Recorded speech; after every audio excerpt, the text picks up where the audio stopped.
Sometime after or around 331 BC, the ancient Greeks living in a now disease-ridden and polluted Alexandria began to feel nostalgic for simpler times in nature, sparking a romanticisation of Arcadia, the isolated mountain region of central Peloponnese, which had not yet been conquered by invaders and thus represented an untainted and benign countryside, which people imagined could surely offer a spiritual and simple life. When the Hellenistic age began after Alexander's death, nostalgia for Arcadia became an idea or way of life more than its actual location, morphing into a secluded garden paradise known as the Arcadian garden. The Arcadian garden sparked the category of art known as pastoralism. Theocritus, a Sicilian-born poet credited as the inventor of pastoral poetry, popularized pastoral imagery. Pastoralism is defined as the dominion of mankind over nature, which sounds kind of evil, but it would evoke imagery of lush gardens and well-tended landscapes that act as nature's refuge for mankind, harbouring both beauty and safety. Theocritus's poetry provided imagery of men and women shepherding the picturesque countryside, engaging in song contests and lying lazily on the grass by a river or spring under the shade of a tree. His poetry emphasised the abundance of apparent leisure over labour in the countryside. I would have loved to have read you one of his poems here, but I honestly find them hard to interpret and read. Trust me, look them up. His target audience were the educated urban class who wanted to escape their urban lives while maintaining their sophistication. By speaking of the shepherds and country people as those who enjoyed poetry contests, he effectively raised the social and cultural status of country people. However, his idyllic depictions of country living misrepresented the actual reality of country life, the amount of work required to make the money needed to maintain this lifestyle, which inevitably eats into your leisure time. This is, of course, a common theme in the cottagecore movement today as well. Those who can afford to pay for help and rely on generational wealth are more able to live the idyllic version of the lifestyle, while those who can't end up trading one type of labour for another, and often even more labour. And we'll talk about that soon. The concept of the Arcadian garden and the pastoral prevailed in art and poetry, later inspiring Shakespeare to write 2 pastoral plays, As You Like It and A Winter's Tale. Perhaps to overcome the reality of country life, often going hand in hand with little financial wealth, pastoral plays often told the story of secret or explicit aristocrats and royals, rather than actual farmers or country folk.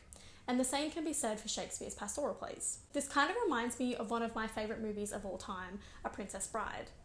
They both start out as poor farmers, so Wesley, the main male character, must leave to find money so that they can get married, and ends up inheriting major wealth from a notorious pirate. And Buttercup, the main female character, unwillingly marries into royalty. They both end up together and the end is left ambiguous. Anyway, perhaps it's more about the fact that most people's fantasies involve both an idyllic landscape and wealth, more than it's about wealthy people being the only ones that are allowed to live this way, or that it's the only way to appeal to wealthier people. My voice broke, I'm sorry. Either way, wealth is an explicit or implicit part of the pastoral/country fantasy. The next big checkpoint in the history that led to cottagecore is Marie Antoinette, and she had a kind of revolutionary impact. Marie Antoinette reigned in France and had private grounds built into a productive but mostly ornamental garden village for her and her entourage to enjoy. It comprised of lakes, streams, meadows, cottages, vineyards, and vegetables, allowing her to cosplay the simple life most attributed to peasant living. Of course, her version of the simple life excluded any manual labour on her part.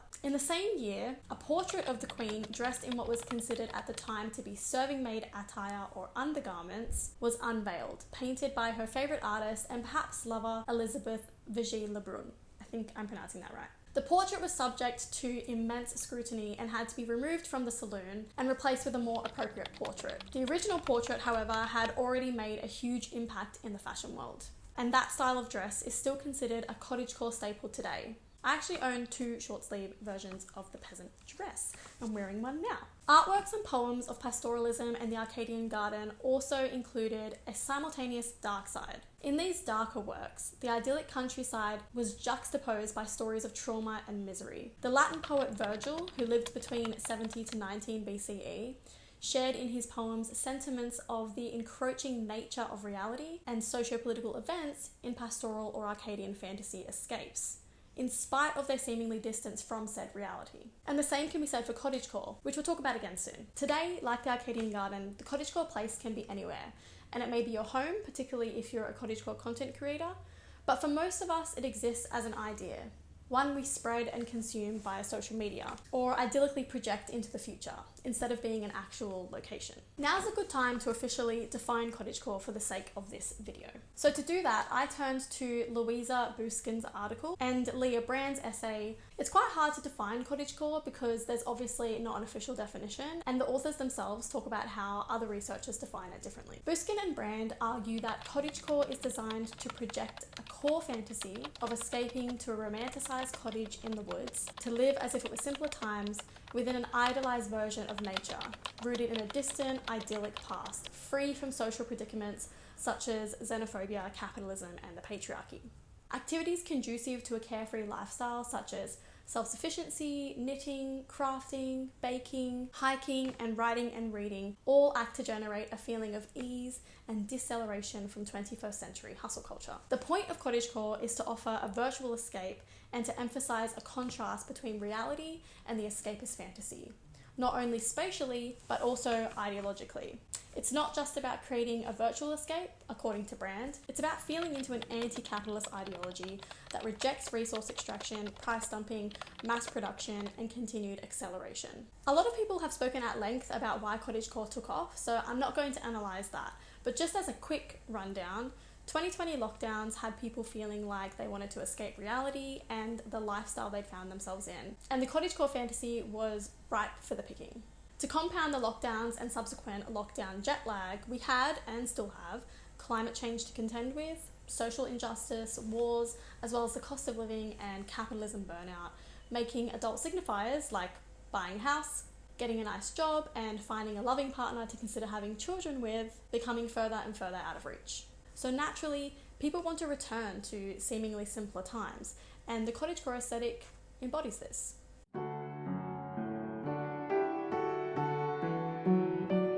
Buskin and Brand also talk about how there's a temporal dimension to the cottagecore movement, in that it doesn't refer to a specific point in history, but instead, reflecting of its 2,600-year history we went through earlier, picks up various elements from various pre-industrialized times. Brand described it as being nostalgic for a fluid past. The ideological and temporal dimensions of the movement create a nostalgia for a past that never existed, but that continues to be imagined against the backdrop of current times. We are trying to escape, hence the escapism fantasy. Let's unpack this further. Anyone with access to cottagecore cultural capital, such as greenery, berries, wildflowers, and a stream of water, can make cottagecore content. This speaks again to its lack of specific location. Cottagecore does not belong to one specific country. Remember, even the Arcadian garden, which had a physical location, morphed into an idea, and cottagecore is an extension of this. It can be performed at any fitting location, whether it be the English countryside or the Brazilian rainforest. Cottagecore life can be lived anywhere, and represents at its core a way of life rather than a location, linking again to its ideological and fluid temporal and spatial dimensions. However, in contrast to this, there is a somewhat explicit notion of the countryside or wilderness as the antithesis of the city. The countryside and wilderness is characterized as an escape, while the city is characterized as the realm of obligation, manipulative technology, hierarchies and unjust structures and social restraints. Cottagecore can't exist in the city. The city is the symbol for reality, and the countryside or wilderness is the symbol for safety, escapism, and the cottagecore fantasy. I immediately think of Aurora's Running with the Wolves song. She stands in a barrenscape that exists between the city and the wilderness. She's linked up to the city with wires, and as she runs, she pulls them out in order to escape. Her destination is the wilderness. The song starts off with, "Go row the boat to safer grounds," and the chorus says, "I'm running with the wolves tonight," to imply that she's escaping into nature where she can be within the safety of the wilderness. Aurora's Running with the Wolves evokes a sense of desperately trying to unplug from the machine, symbolised by a looming city in the distance, and this concept of unplugging and escaping is the key cottagecore principle. Interestingly though, cottagecore harbours a murky intersection between these two realms, unplugging and escaping. There are two modes of participation in the trend. Participation involves either a passive consumption via social media or involves active contribution, that is, being a cottagecore content creator. Either forms of participation involve tension and dualism between the ideology of cottagecore and the reality of its creation or consumption. The movement encourages mindfulness, but requires viewers to participate in constant distraction by consuming the content in the first place. It encourages going offline, but is an online movement and trend. It contains anti-capitalism ideology, but content creators push affiliate links and are sponsored by big brands. These tensions create an intersection between pastoralism and reality, escaping and being plugged in. And if you remember way back when poets were writing pastoral pieces about how reality will always eventually reach you, this intersection is one example of this. The fantasy cannot escape reality, so much so that the way to fantasize comes from doing the very things we're trying to escape. It becomes an online escape instead of a nature escape. And you might be thinking, well, a fantasy is made up. We don't actually go into the fantasy, we consume it or visualize it. That's what makes it a fantasy. But we're not just talking about fantasies in general, we're talking about the cottagecore fantasy. And this makes the situation unique because, like I said, the way in which we fantasize comes from doing the very things the cottagecore movement wants us to avoid, like being online and mindlessly consuming products or content, things that are associated with the city or the pastoral antithesis. While there isn't anything inherently wrong with this in real life, reality is messy and layered and contradictory. Again, it comes back to what the movement is and why it got so big. It's a spatial, temporal, and ideological idea that people are consuming en masse. Is it simply the allure of cottage and nature escapism that keeps people coming back? Or is it something more? And if it really is just temporary escapism that people want, why are some uprooting their entire lives to try to genuinely live the fantasy? For these people, the fleeting virtual escape isn't enough. They want the real deal. The literary critic Lo Marx says that ultimately, the pastoral idea is less a collective or individual spatial removal from and reordering outside of society in a dreamlike Arcadian garden, but rather the imaginative as well as spiritual exploration of it in private and literary experience. The subjective pastoral retreat aims at the renewal of the inner, not the external landscape. And I think this is what people are aiming for when they consume this content. And when they actually move to a remote countryside acreage or cabin in the woods. Inner renewal and the continued maintenance of this feeling, of feeling rejuvenated and free and mentally balanced at all times. If watching someone else do it gives me that feeling for a few hours or even a few days, maybe I can live in this feeling if I actually do what the people in the YouTube and TikTok videos are doing, moving to a cabin in the woods.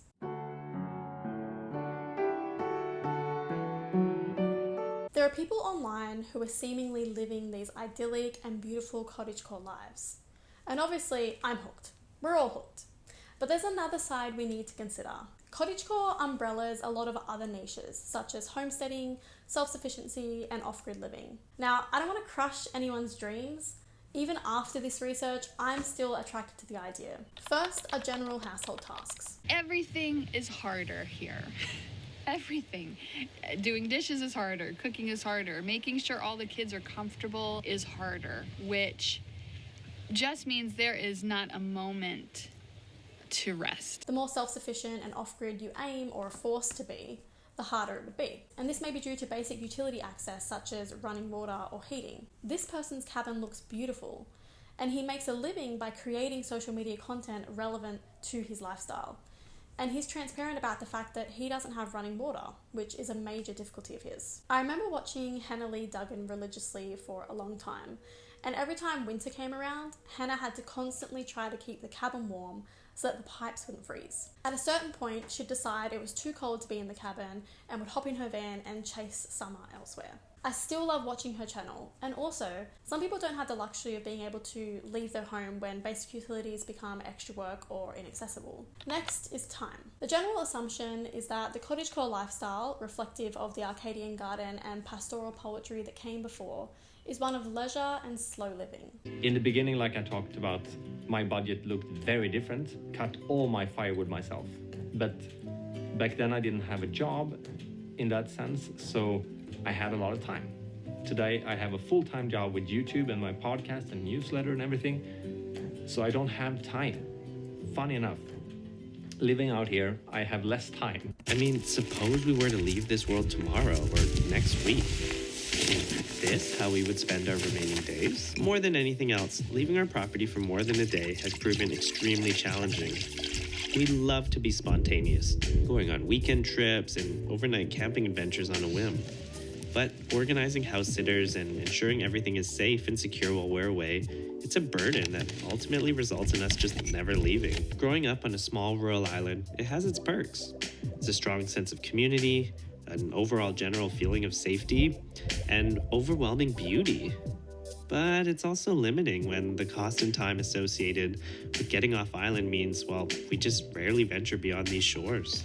And I guess we all know that social media isn't showing the full truth. Everybody thinks they're going to come live off the land, which can add more stress when you find out it's not what it was portrayed to be. One commenter on one of these videos said, "Most city folks who start homesteading don't know what they're in for. It takes years to get used to the grind, the bad weather, the animal escapes, the crop failures, the broken equipment, and the endless slog of work. You have to really want all of that, not just the idyllic life." And these creators are saying the same thing. So often it's people that they don't really desire what's here, if that makes sense. They desire some mythical ideal related to it, but that's not what's actually here. And this again goes back to when the pastoral genre began.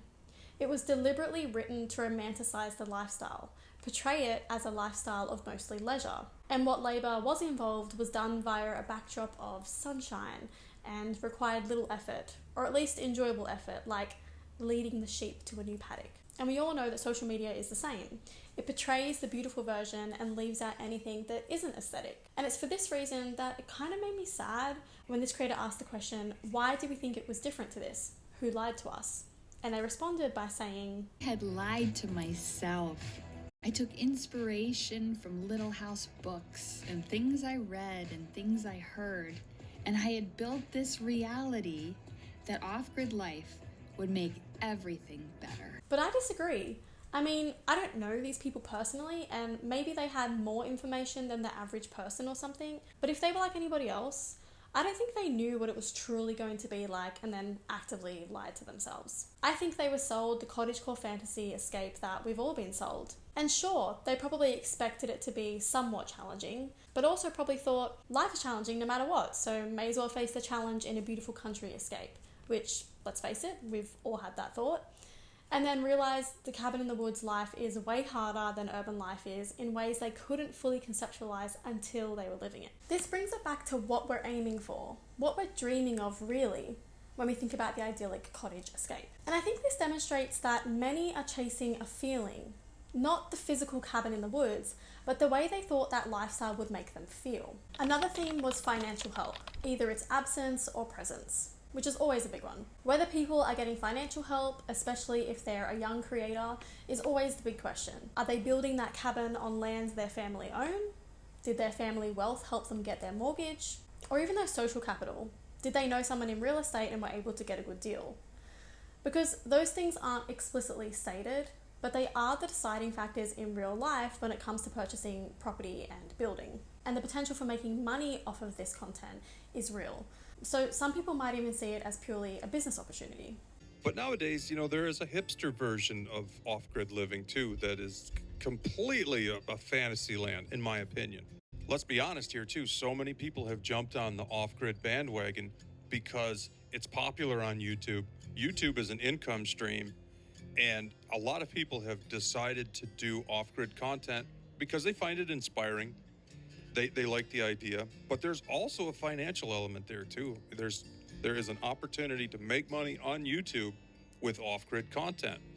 On my video titled, I adopted the cottagecore lifestyle and I'm never looking back, a commenter said, I think there's a deep reason why things like Back to the Land and Earthy Crunchy and cottagecore seem to cycle through our consciousness as trends. But really, they're all versions of the same truth inherent within us. We come from nature and we are nature. So when we feel lost or frazzled or in despair, it's only natural we would feel called to return to her.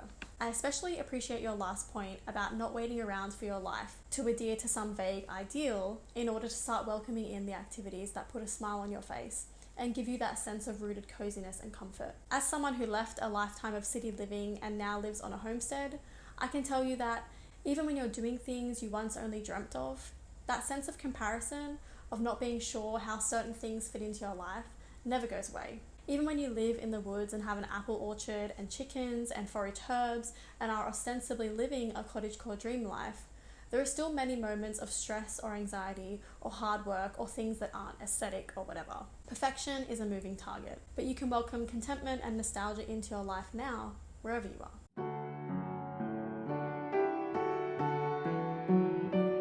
Because cottagecore is primarily an escapist fantasy, it's a lens through which marginalised groups and minorities can project a world that is free from the social, structural, and intersectional inequalities that they face in reality. As Rowan Ellis points out in her video, indulging in cottagecore content doesn't mean that you're turning your back on an unjust reality or claiming that there isn't more work to be done. You can protest, march, educate, and fight, but you can also find something that brings you joy and solace. And I absolutely agree with this entirely. I do, however, feel that when people are physically shifting from urban scapes to the rural scapes in order to avoid pandemics and social inequalities, the issue becomes more trivial. As those of higher class flock to nature, they perpetuate a class divide.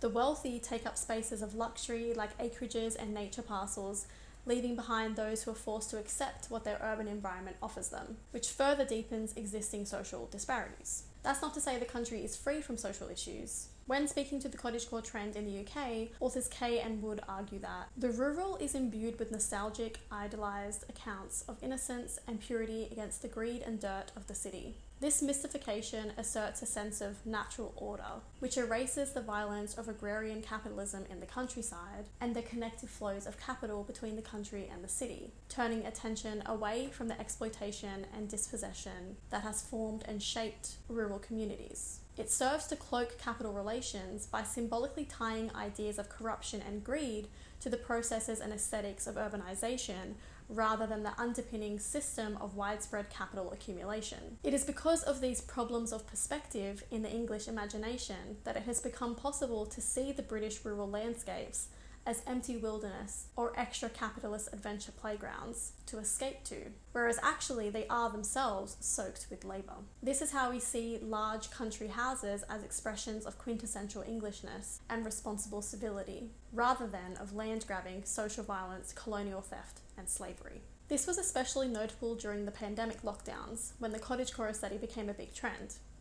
Kay and Wood go on to say that the desire for a cottagecore escape only became real for wealthy city dwellers who were able to escape the rural areas to sit out the pandemic in rented cottages and second homes. As such, property prices in rural areas continue to rise due to a race for space, which is something that can be reflected in a number of areas across the world.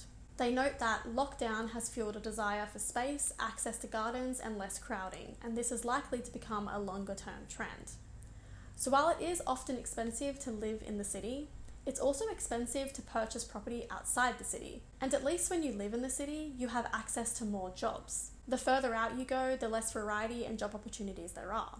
Middle income earners who can work from home and big income earners that have generational wealth and thus don't rely on trading their time for labour are the only ones who have access to these spaces. Again, this widens social disparities and also further ingrains city-countryside dualism. We also can't talk about cottagecore without talking about colonialism and white privilege. Colonisation led to native land grabs and slavery in many areas of the world. The social, cultural, and structural violence of this history continues to impact people of colour and Indigenous peoples globally, and the cottagecore trend is not immune to this. An article on cottagecore by the University of Melbourne notes that because cottagecore is used as a form of escapism, it allows marginalised people to imagine a world free from the discrimination, violence, and structural inequalities that impact them. This is an especially significant aspect to the cottagecore aesthetic because the types of old, tiny countryside scapes often found in the trend are reminiscent of a period in history that was comprised of black slavery and the stealing of native land. When people of colour embrace the aesthetic, it can act as a reclamation of a space that was historically discriminatory to non-white peoples. Since structural racism is unfortunately still a thing, people of colour are still underrepresented in the aesthetic online, despite many taking up the aesthetic in their content. Intersectional discrimination means that people of colour who are also of lower socioeconomic status are more likely to be awarded less opportunities and lower incomes, meaning the ability to make a cottagecore fantasy a reality is even less likely. As an Australian, and in reference to land grabbing and racism, I also want to acknowledge that sovereignty was never ceded, and as non-Indigenous peoples continue to sell and buy land, whether it be urban or rural, this land isn't ours to begin with. Aboriginal and Torres Strait Islander peoples are also disproportionately affected by health inequality, as well as social, cultural and economic inequality, meaning the ability to purchase land via the real estate route to fulfill reclamation, reunion, cultural and spiritual purposes is likely unjustly out of reach, let alone the cottagecore fantasy. Rowan Ellis's video titled "Why is Cottagecore So Gay?" talks about the intersection between the LGBTQIA+ community, so I don't want to repeat it here. But the sentiment is very similar to what we've been discussing, being able to project an idealised reality in which homophobia and transphobia is not present, and LGBTQ+ peoples are actually fully accepted, understood, and embraced, which makes cottagecore the perfect fantasy land to use as the backdrop. With regards to ableism, a commenter on a video that is no longer public said, "I would argue cottagecore also offers an escape from ableist society. In my experience as a cottagecore enthusiast and disabled person, I found solace in escaping the capitalist obsession with productivity and society's idea of how I need to function to be successful as a person. Rather than the shame of failing to be a perfect busy bee under capitalism, cottagecore offers a slow, adaptive lifestyle where you meet your own goals and can live a life that fits your needs. Even if you spend the day in bed, you can still work on crocheting a blanket or knitting a sweater. And for me, the cottagecore fantasy lacks many of the modern things that limit me in the first place. For example, many of my migraine triggers would be absent in a cottagecore environment, and many people with sensory issues also benefit from the slower, almost minimalist environment the fantasy is based around. But the biggest caveat, I suppose, is I never imagined a life where I was completely alone or where I would be unable to receive medical care or medications. And while they may be absent from the narrow situations the aesthetic covers, I personally never found those things to be at odds in any inherent sense with cottagecore. I don't think cottagecore has to be at odds with disability. In all honesty, I don't really think it is currently. It just lacks visibility. And this again speaks to the anti-capitalist ideology of the aesthetic. With all that being said, the cottagecore aesthetic, in my opinion, is a wonderful tool for projecting an idealized, socially just version of reality. But the concept becomes complicated when trying to convert that fantasy into a cabin in the woods reality. Suddenly, the social issues that cottagecore allows us to collectively eradicate when fantasized becomes the very barriers that keep us from making it a reality. And that's not to say that everyone actually wants to adopt the cottagecore cabin in the woods lifestyle. I'm sure there are many people who are very content with simply consuming the content. But I think if the actual fantasy could be truly realized, that would be the ultimate goal.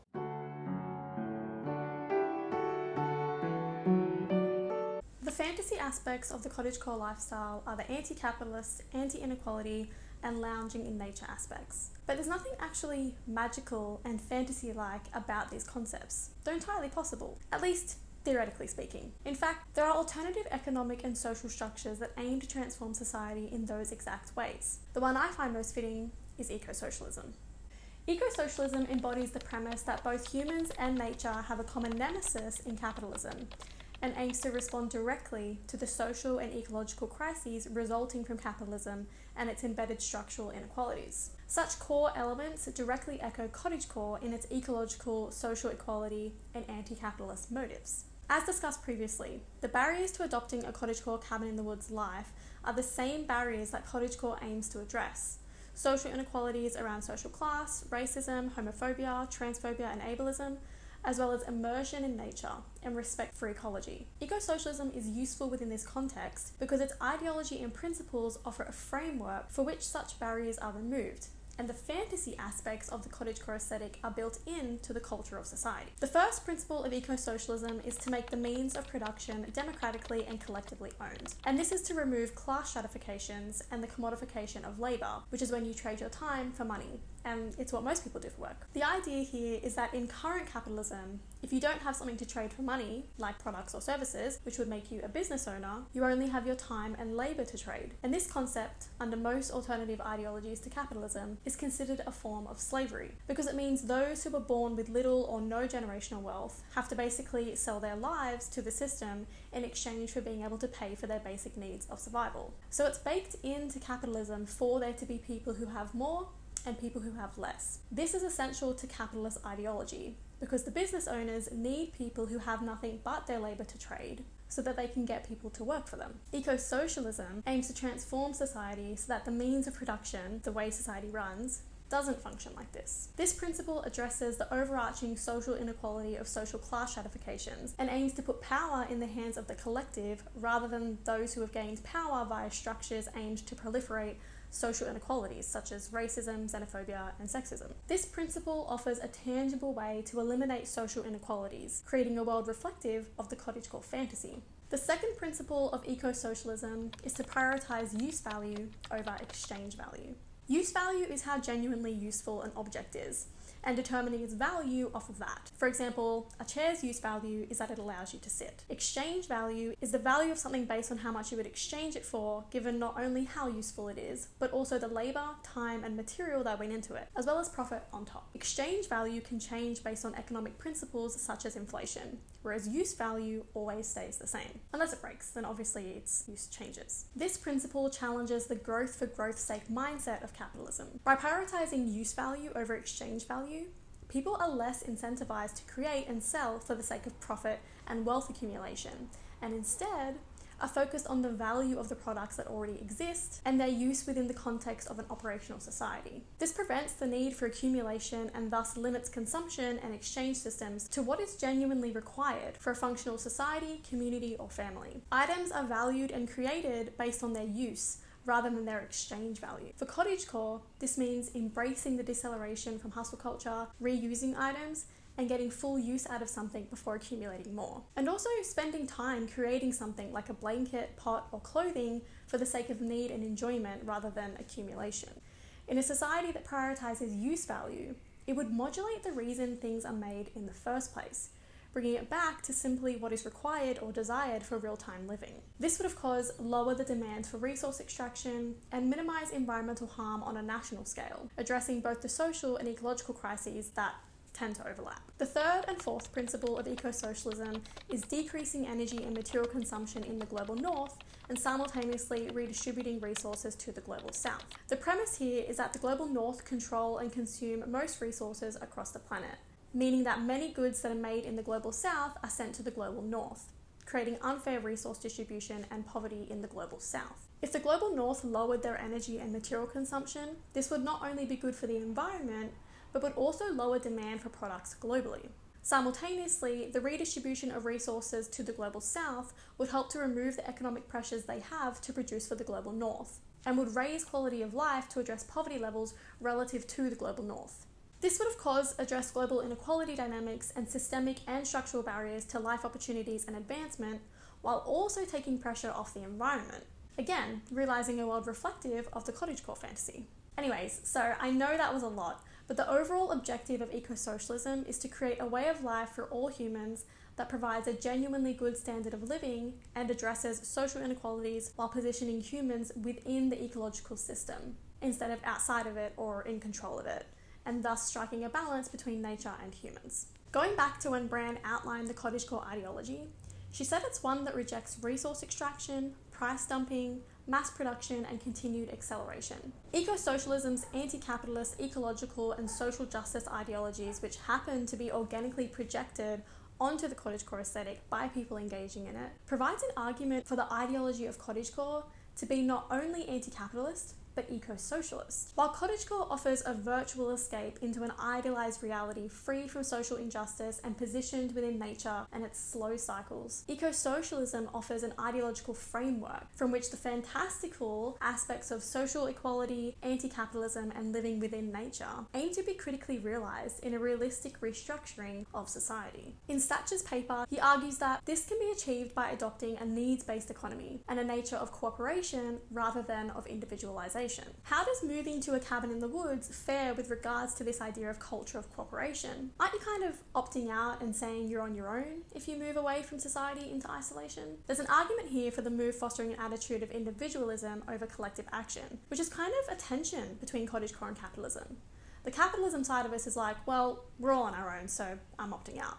While the cottagecore side is seeking something more wholesome by moving away. I want to come back to what people are really chasing when they dream of or literally move to a cabin in the woods. If cottagecore is born of escaping the hustle, escaping the social inequalities of society, of returning again to nature and getting back in touch with our inherent reliance on it, are people really chasing a cabin in the woods? Or are they chasing a feeling that they wish is what the world already felt like? Is cottagecore the fantasy that unbeknownst ecosocialists imagine? I think maybe. See, I think that the cottagecore desire could actually be a deeper desire for social transformation disguised as an aesthetic. But I think the move to a cabin in the woods is a misguided attempt at acquiring this feeling. I think it's the individualistic solution we'd come to through the capitalist lens. Because if the aim is to isolate yourself or your family and to make yourself independent from social and cultural relations by going off-grid, becoming self-sustainable, no longer being so connected to the world at large, I think, in a strange way, this is sort of pulling us further from the ultimate feeling we're trying to grasp, which is collective social justice and environmental sustainability, a world in which we feel safe and accepted and in sustainable relationship with nature. Contrary to the cottagecore aesthetic being an escape that turns people away from the real issues at hand,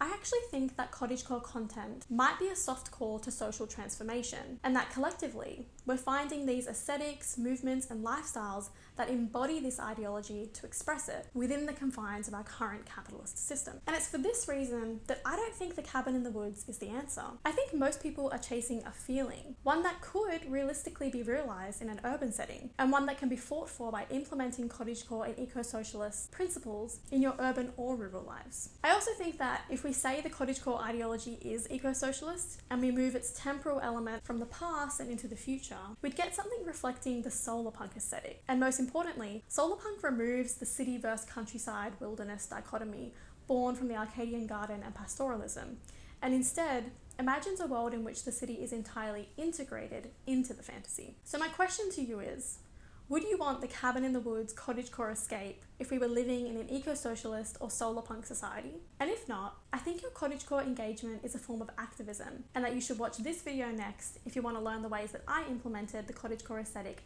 into my own life. If you're someone who would still want the cabin in the woods cottagecore escape even if we were living in an eco-socialist solar punk society, then I think the lifestyle really is for you, and I respect your conviction.